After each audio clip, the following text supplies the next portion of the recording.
Oye, ¿y cómo te atreves? ¿Cómo te atreves a escribir estas cosas? Eso digo yo. Ah, eso es. Sí. Además, tú sabes bien, él es mi persona de la suerte, porque él estaba cuando llegó a Buen Camino mi primera novela, él era jurado de mi premio.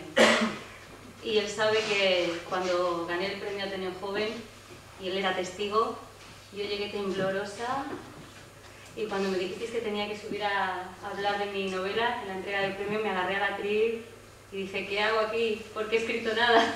¿Por qué me he metido en este lío? Lo has carmentado, ya llevas... No, lo que te quería decir era, bueno, para escribir este párrafo concretamente, ¿no? El comienzo de la novela, ¿te has basado en algún hecho, algún texto histórico? ¿Alguien que describiera cómo fue el terremoto?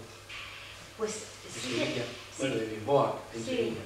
La verdad es que había realmente este comienzo, yo lo había leído, o sea, el terremoto en sí, la noticia la había leído de muchas partes, porque la noticia llegó a mí estudiando periodismo. Durante el doctorado nos dieron unos textos hablando precisamente del terremoto y de cómo los diferentes medios de comunicación informaron de ese terremoto. Y cómo cada uno, dependiendo como ocurre en la actualidad, que el mundo no te da la noticia igual que te la da el país o que te la da el ABC, pues antes también pasaba lo mismo. En aquel momento la única gaceta oficial para dar información era la Gaceta de Madrid. Y al final de la Gaceta de Madrid había una pequeña reseña, porque antes las noticias me ponían por la noticia principal en el titular y luego se iban poniendo, no, antes era según iban ocurriendo, y esto pues ocurrió, se ve que al final de la edición, y salió al final en una pequeña nota. Y lo que se decía es que había habido un terrible terremoto, pero que afortunadamente los reyes no habían sufrido ningún daño. ¿Los reyes que no estaban aquí? Afortunadamente pues estaban en el Escorial allí bebiendo limonada. Entonces me sorprendió, me hizo mucha gracia porque luego vi el resto de textos que habían pues glosado el desastre del terremoto. Y el más interesante era el que precisamente había salido de la imprenta de doña Julia López de Haro, y era este. Y en ese texto, que existe realmente, está aquí en la Universidad de Sevilla, con muchos textos más que salieron de esa imprenta, se describe el terremoto en octavas reales, y además a tal punto estaba tan bien redactado y era tan emocionante que los ciegos lo aprendieron para decirlo en voz alta por la calle, y la gente, para protegerse de las posibles réplicas, lo guardaba y lo llevaba de talismán. Bueno, la muchacha... Quitarme el micrófono porque yo empiezo y hasta aquí ya... Está muy fundamental. Yo creo que quería era que ustedes supieran que estudia, ¿eh? Además de escribir, estudia antes y busca su fundamento, ¿no? Bueno, a mí me ha gustado mucho la novela por muchas razones. Una de ellas porque yo no soy capaz de escribir novela histórica. Tengo novelas de testimonio, es distinto. Una persona que vivió por esta ciudad en los años del franquismo, pero no es novela histórica porque son cosas que yo viví.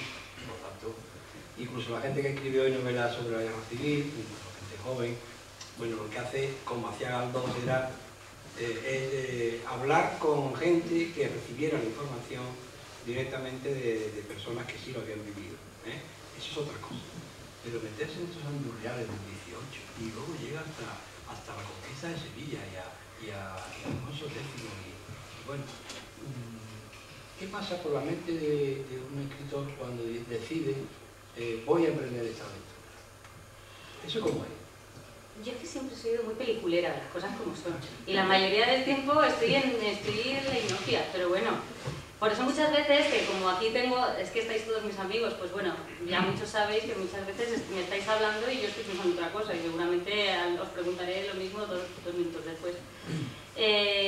Yo creo que en el fondo, Antonio, las historias son las mismas, da igual en el lugar en el que las pongas.